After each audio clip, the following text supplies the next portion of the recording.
Hey guys, Tyler up here bringing you a 1v1 today.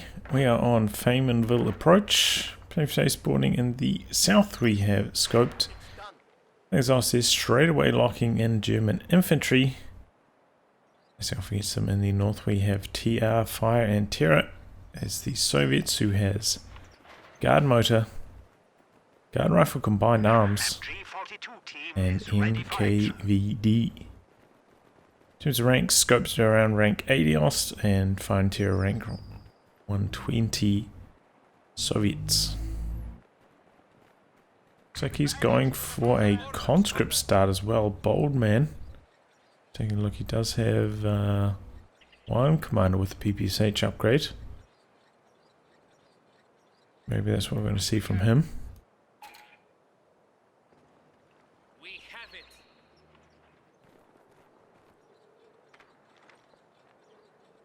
So sandbag position going up here for scoped. Oh.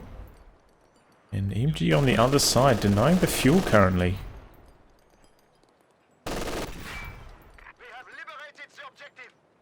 Now repositioning. Yeah, this is one of the scenarios. This is like one of the only places where I think putting sandbags on your fuel is like a really good idea. You're always having to fight the opponent in this building, so having some sandbags here does make sense.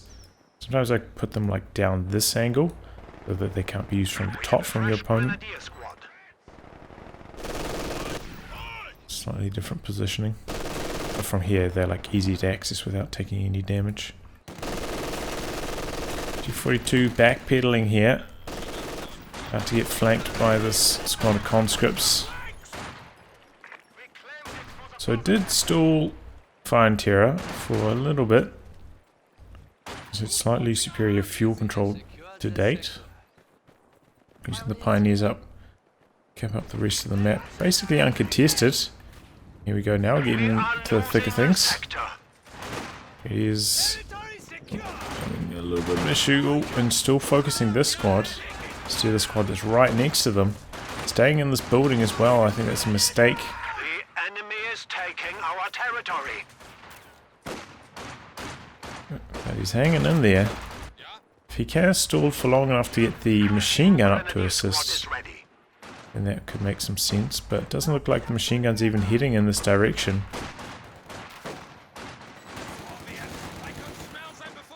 Machine gun heading up here. Conscripts hop in the house. Might be a close engagement. 2 miles shooting versus the light cover. I think he's not even going to stick around for too long to find out. Conscripts pushing forwards, but don't want to charge into the heavy cover here. Maybe going to try squeeze around the side of this MG42.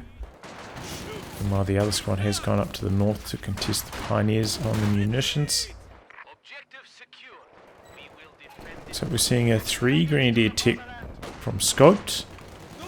I imagine to try and get like a fast 250 out. Going for 3 rather than 4 Grenadiers here. Oh, MG caught an awkward position.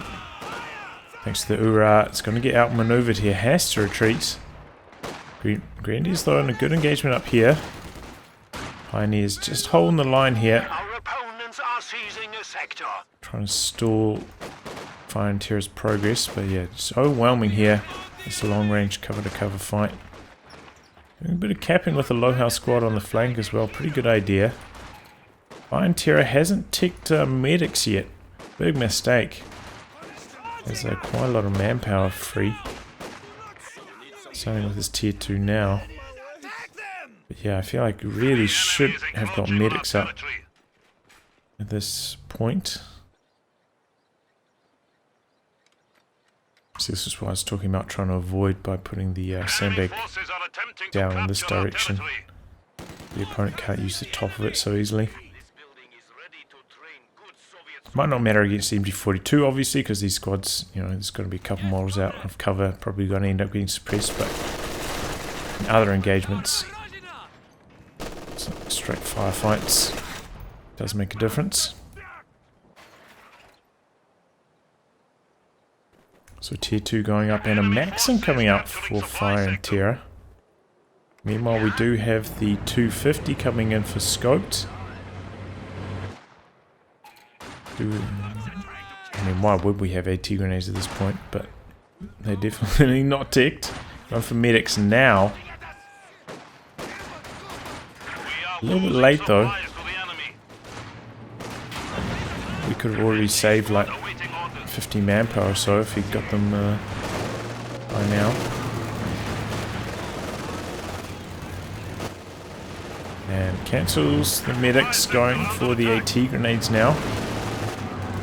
250 doing some damage, forcing some retreats. Have to make a big impact with this on your first charge before they get access to the AT grenades and counters to it. You have to make a big impact in your first push. And here he comes round the rear with this conscript, hoping to get the AT grenade off, but doesn't end up happening. G42 has regathered this fuel up here as well. Interesting that Scope has been using the MG42 by itself quite a lot this game. Yeah, it seems to be working out okay. I mean, it's really one of the keys, Ostheer, like getting out of the early game in decent shape, is keeping your MG42 relevant. Often a lot of players in the early game just kind of see it and forget it, but whilst that's, you know, okay in the mid to late game, generally in the early game you need to get it active. Get it involved in as many fights as possible. Maxim jumping into the central building now. This is 250 out to do some capping on the flank and some repairs at the same time. And that's going to be a Zis, in fact. Interesting.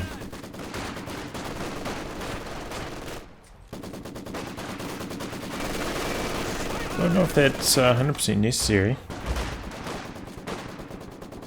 250 is vulnerable to about, you know, 2 AT grenades and a little bit of small arms follow-up. This does mean you have a high chance of actually killing it, though. But Faymonville could try save that manpower, invest it into tier 3, and guarantee that his T70 comes out at a very quick timing. So he does get the fuel for it. Because at the moment, going for tier 3 is probably going to be a little bit strapped for manpower. And that will delay his T70. Oh, here we go. 250 quickly knocks down that Pioneer. And Zis gets the kill though, there we go. Jumps out with the Pioneers before dies, so doesn't lose any more models unnecessarily. Does have the medics up now as well. They'll be able to heal up nicely. But there we go, Zis ends up getting the job done.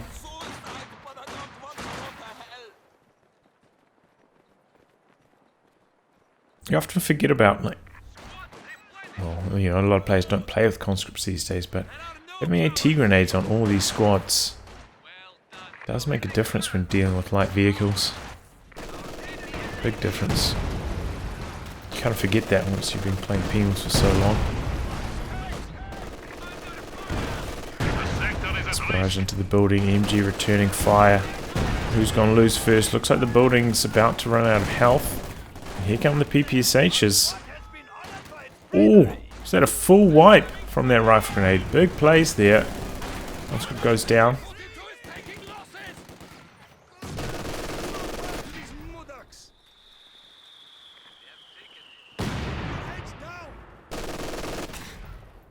And Mortar softening up this Maxim in the middle.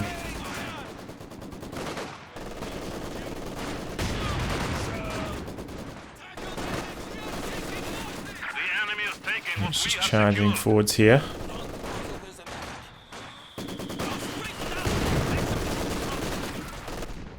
Maxim suppressing them nicely. This squad very close to getting in the building, but gets pinned just before it comes good. Faymonville now has quite a lot of fuel. When you're in this kind of scenario and you're in this kind of spot, like trying to go for a T70 at this point is probably like a little bit too late. So So what you should be aiming for is like a fast T-34. Failing that, maybe like a medium speed KV-1. But yeah, trying to hit a timing for a T-70 at this point is probably not that useful, and he does have quite a lot of fuel, so getting out a fast T-34 well within his reach, and that can be devastating. PSH is going to work. Nice chase down. Oh, he gets around the bushes though. Narrow escape. Lucky break for Scoped. But yeah, PPSH conscripts can be very strong in this northern area of the map. Just in general, they are quite good.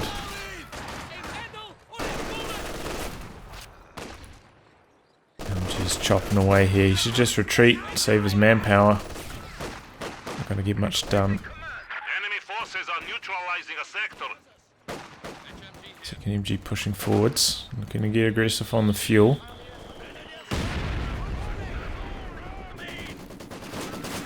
Maxim getting the suppression in first on this MG. I mean the MG walls. Oh, but he's popped the incendiary rounds in there. Big burst comes off. Maxim not firing back. Packing it up. He's changing targets to try and shoot at the grenadiers. They sound like they're getting a rifle grenade off. No, maybe got cancelled. We're now mortar raiding down here. Trouble for Fire and Terror. He was a little bit inactive with that second squad of PPSH conscripts, the one that wasn't capturing the point for too long. They should have come into the middle a little bit earlier. Here they come trying to flank around the MG. And hits the dirt. Will take a lot of damage here though, without the bonuses from the suppression. MG42 shredding away, but he hits the retreat. Will it go down? No. I think Grenadiers are going to finish the job. Close call though. The enemy has driven a wedge in our lines. Okay, now we've got some stormtroopers. We upgraded SMGs as we speak. Fuel has been captured here, so Scope may be about to take double fuel control.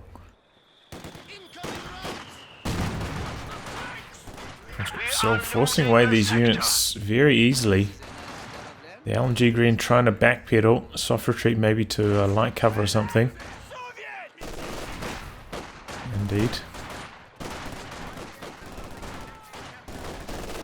Tier 3 has completed for Fire and Terror, going straight into Tier 4 now, I imagine.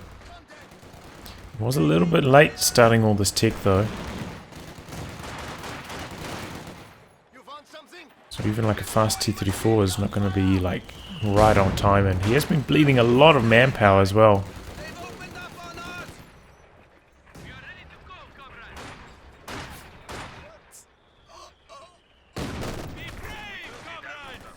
You remember those conscripts that got away on one model earlier with the hit the dirt. Conscripts may be cheap to reinforce, but they can still bleed you pretty hard.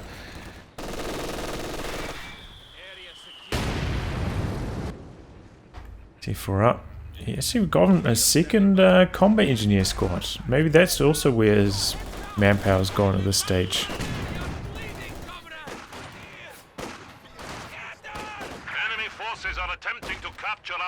And while Scoped also has Tier 3 down, can build a Panzer IV already.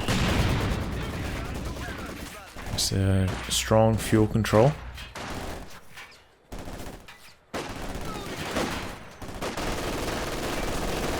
Hits the dirt slightly too late. Suppression came in just before it activated. But yeah, you can really see the importance of hitting your fast T-34 timing. It's not like right on time. It does give your opponent the chance to get their medium tank out. But basically the same timing. Oh man, that's a close call. Another very close call on the PPSH conscripts.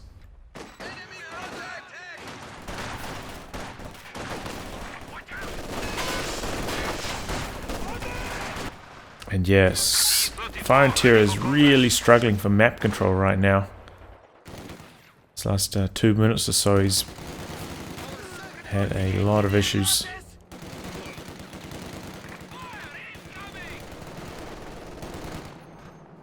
What's the way with that? Yeah, it seems to be having trouble outmaneuvering the double machine guns in the middle. Yeah, T-34 does hit the field first, bringing up the Zis behind it. That's good play. You want to be supporting your tank in the event of your opponent's tank showing up. And might actually steal away an MG here. Does. Nicely done. Good timing as well for Fire and Terror. Right before opponent's tank hits the field, you get a strong impact with your own. Get a wipe. And get a steal, even better than a wipe. Oh, but he's got his rear arm exposed, and here comes the Panzer IV. Hopefully he sees and hears this through the fog of war, getting all these crushes. Doesn't appear that he has. Hasn't repositioned his Zis. Here come the conscripts. T-34 still kind of looking for the kill on that Pioneer. Doesn't quite get it. The hull gun not quite rotated around enough to fire its machine gun, so no kill. Panzer IV getting aggressive. Zis finally rotating around now. And P4 going to have to pull back after that. Conscripts pull back. Ooh, Vet 3 on this squad. PPSH conscripts needs to get them active. And we're seeing some 5-man Grenadier upgrades now.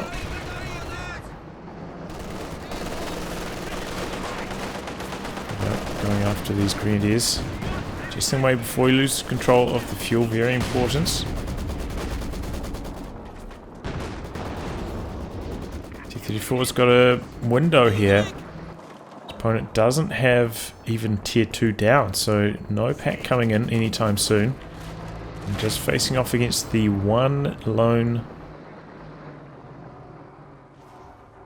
Panzer IV with the Zis support. Needs to make hay while the sun is shining. This is a golden moment to get things done before his opponent potentially fields his next medium tank.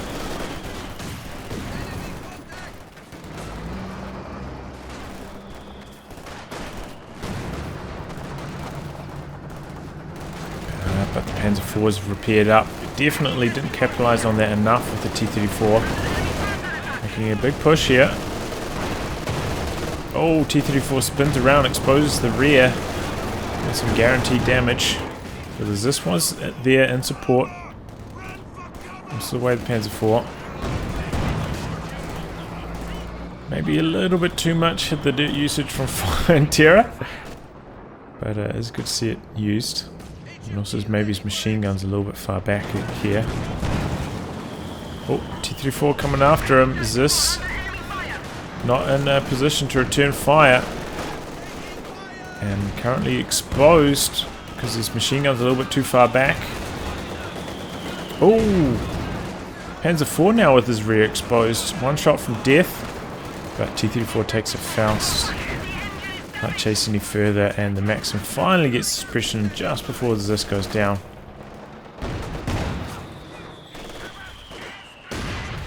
Oh, airstrike. Frag bombs. No reaction. Late reaction. Ooh, almost gets the kill. Oh man, that was close. It's not really the specialty of frag bombs, like shooting at vehicles, but it can do okay against them.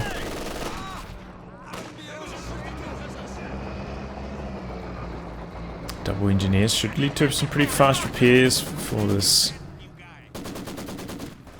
T-34. He's actually going for another T-34 on top of that. Unusual. I think I probably would have gone for the KV-1 at this stage. Basically has the resources for it already. Try use the T-34 as a more mobile tank. Try use it as a flanks like a jumbo-sized T-70. And let the KV-1 just sit in the middle, soak up the damage. Because using multiple T-34s can be challenging on your micro. Very challenging, in fact. Our territory is falling into enemy hands. But, you know, I think the T-34 probably is the slightly more effective anti-infantry tank. You know, it's got a slower rate of fire on its main gun. It does have much better machine guns.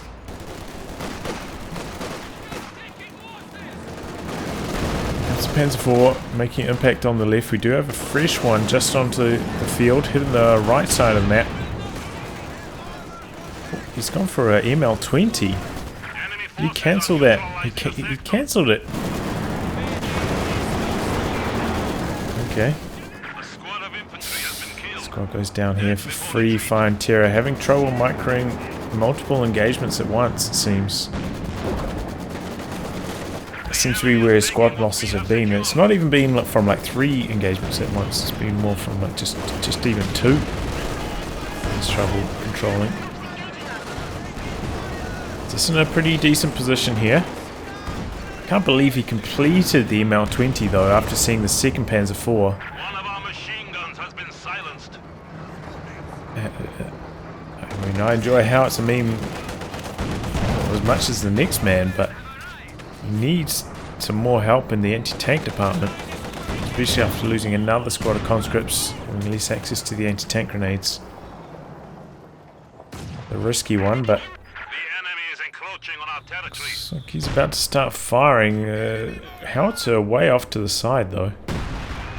Oh, he's not even going for the base, he's going for the mortar team. Interesting. Well, that might be the end of the Maxim. Yep, gets decruised. Fire and Terror struggling for VPs right now, but still pretty much level pegging the VP counter.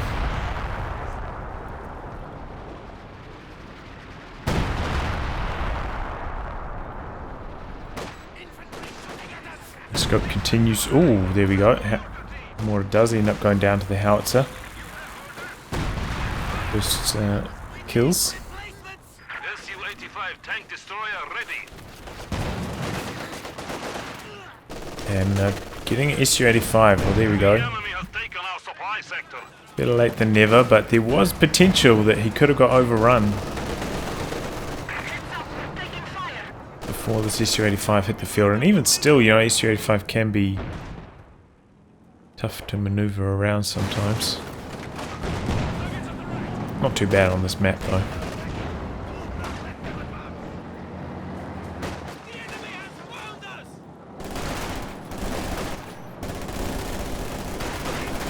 Okay, here comes the IL-2 Sternvik in a very deep position. Su-85 hits the Panzer IV as well. Could this be the end of the 5-man Grenadier? It is.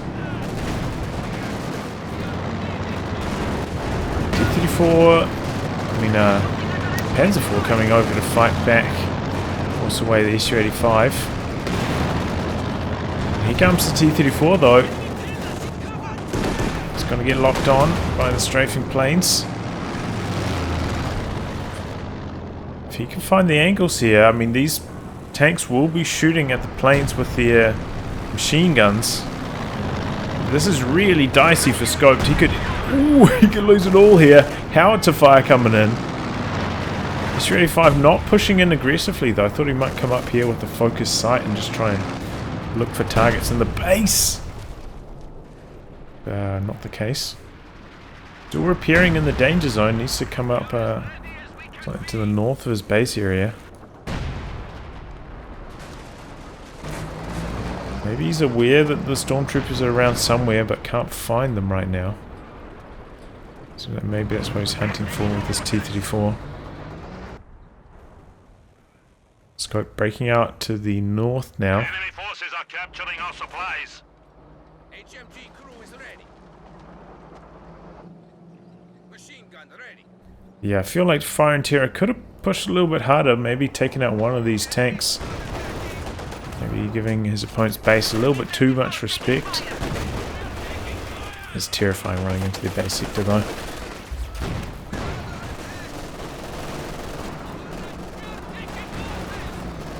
Oh, Grenadier forgotten about and goes down. Stormtroopers get in close on the Howitzer to get the D crew on it, but not much else they can do about it. EC-85 chipping away once again at the Panzer IV.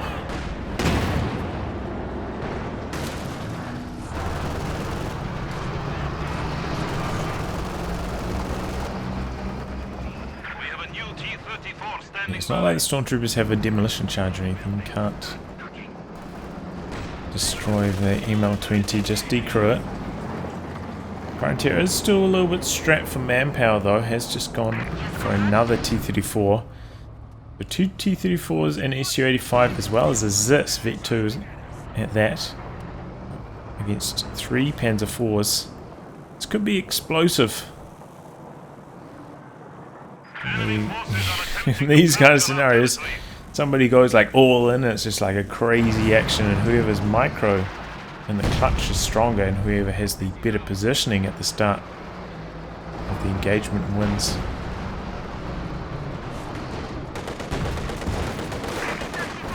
Another squad of stormtroopers getting chased away on the flank here. Ooh, that Maxim actually got decrewed. Notice that. Outs into the base. Looks like it's going to maybe take care of the medic bunker. Ooh. Here we go. Double Panzer IVs. Find an angle on the ZIS. Looks like it's going to get decrewed here. Gets one shot in. But does indeed get decrewed. And it looks like he's coming forward for a steal with the Pioneers. Machine gun also goes down there. Here comes the Armada though for fire and terror.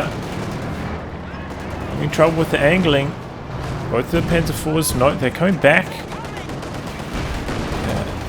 Giving SU-85 a chance to land some shots, but is missing. Panzer IVs coming in. It looks like it's going to go for a flank. The 3-4s in the base, bouncing and missing, bouncing and missing. SU-85 now snared. Looks like this Panzer IV is maybe going to go down here. Oh, but main gun destroyed on one of the T-34s. Even though the second Panzer IV backed off too early. Oh, these T-34s. Oh, that was just abysmal to watch. Oh, they just missed so many shots. I feel really bad for fire and terror, honestly. Scope didn't even quite maximize his P4 damage, and it just didn't even matter. T-34s just missed so many shots. And that's what I was talking about. Scoped had the superior positioning at the start of the fight. Managed to take out some important support weapons that couldn't contribute in the tank battle. And then got a little bit too aggressive diving into the base of his opponent and ended up paying the price. But yeah, man, he missed so many shots. Even with the ECU-85 missed shots, which is kind of unlucky at that range. Either way, action-packed match. Nice one there. And I'll wrap on that, guys. If you like your game to be cast by me, details are in the video description below. Otherwise, I'll catch you off the next thrilling installment. Goodbye, and good luck.